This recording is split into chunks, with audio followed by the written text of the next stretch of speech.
حضرت شجاع رحمہ اللہ کرمان کے بادشاہ تھے۔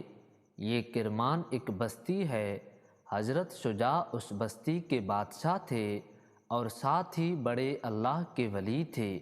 ان کا ایک قصہ مشہور ہے کہ ایک دفعہ وہ مسجد تشریف لائے۔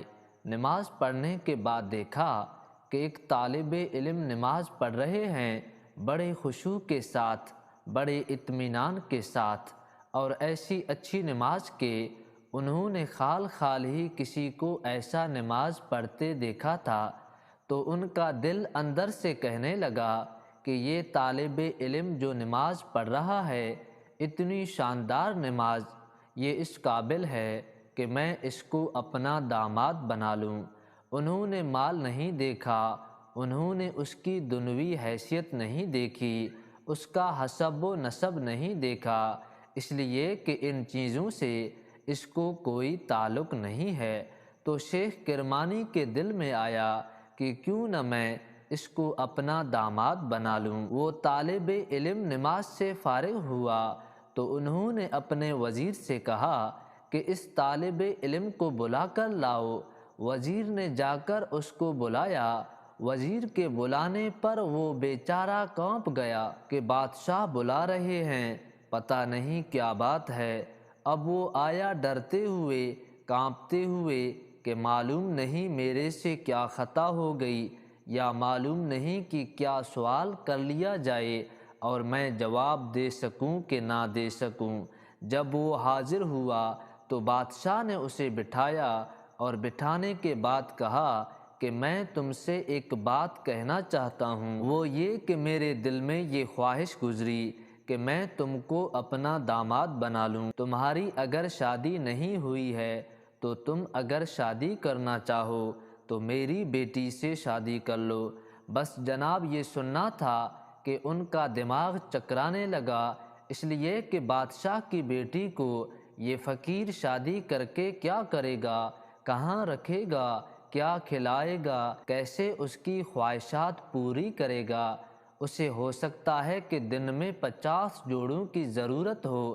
اب بیچارہ چکر میں آ گیا، ہاں کہوں تو مشکل، نہ کہوں تو بھی مشکل، ہاں کہنے میں یہ مصیبت، نہ کہنے میں یہ کہ بادشاہ کہیں ناراض ہو جائے کہ میری طرف سے یہ پیغام دیا جا رہا ہے اور تو ٹھکرا رہا ہے۔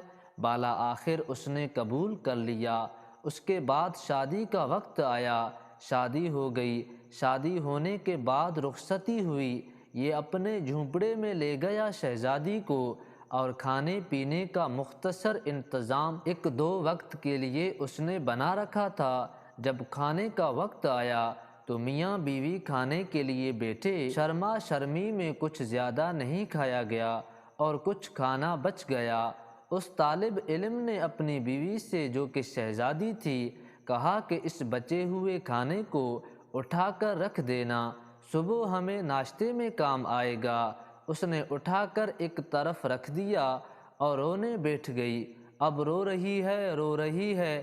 طالب علم بہت پریشان کہ آخر کیا ماجرا ہے۔ اس نے اس سے بار بار پوچھا کہ کیا بات ہے، کیوں روتی ہو، مگر اس نے کوئی جواب ہی نہیں دیا۔ یہ کہنے لگا کہ میں نے تمہارے والد سے پہلے ہی کہا تھا کہ میں آپ کی بیٹی کو کیسے سنبھالوں گا، میری جھونپڑی اسے کیسے پسند آئے گی، میری رہائش کا انداز اسے کیسے پسند آئے گا، میرا سوکھا موکھا کھانا اسے کیسے پسند آئے گا، لیکن آپ کے والد نے بڑی غلطی کی کہ میرے سے آپ کی شادی کر دی، اور آپ کے تمام جذبات اور تمام خواہشات کو انہوں نے بالکل پیچھے کر رکھ دیا۔ یہ آپ کے والد کی غلطی ہے، میری غلطی نہیں ہے۔ شاید تم کو میرا یہ جھونپڑا اور یہ سوکھا کھانا پسند نہیں آیا، اس لیے رو رہی ہو۔ شہزادی نے کہا کہ میں اس لیے نہیں رو رہی ہوں کہ مجھے جھونپڑے میں رکھا گیا یا سوکھا کھانا کھلایا گیا، بلکہ اس لیے رو رہی ہوں کہ میرے والد نے مجھے یہ کہا تھا کہ میں ایک متقی پرہیزگار اور اللہ والے سے تیرا رشتہ کر رہا ہوں جو توکل کی دولت سے مالا مال ہے، لیکن میں نے یہاں پر آ کر آپ میں توکل نہیں دیکھا۔ آپ کہہ رہے ہیں کہ کھانا اٹھا کر کل کے لیے رکھو، جس خدا نے آج آپ کو دیا وہ کیا کل نہیں دے سکتا؟ اس لیے مجھے رونا آ رہا ہے۔ اللہ اکبر! آپ سوچئے کہ وہ بادشاہ کیسا ہوگا، اور بادشاہ کی بیٹی پر اس کی تربیت کیسی ہوگی۔ اس کا اندازہ کچھ دیر کے لیے آپ کرنا چاہیں، میں سمجھتا ہوں کہ صحیح طور پر نہیں کر پائیں گے۔ بادشاہ کا جو انداز ہوتا ہے، اس کے پاس جو طاقتیں ہوتی ہیں، جو چیزیں ہوتی ہیں، اس کے اندر دینی غیرت، ایسی توکل، ایسا اللہ سے تعلق ایسا پیدا کرنے کی اس نے اگر کوشش کی ہے تو کیا کیا نہ کیا ہوگا۔ معلوم ہوا کہ ایک آدمی بادشاہ ہوتے ہوئے خدا کا ولی ہو سکتا ہے، شہزادی خدا کی ولی ہو سکتی ہے، شہزادہ خدا کا ولی ہو سکتا ہے۔ معلوم ہوا کہ اللہ تک پہنچنے کے لیے ہزاروں راستے ہیں، جس راستے سے چاہے آدمی پہنچ سکتا ہے، کوئی چیز اسے اللہ تک پہنچنے سے روک نہیں سکتی، جیسا کہ آپ کو مثالیں بتا رہی ہیں۔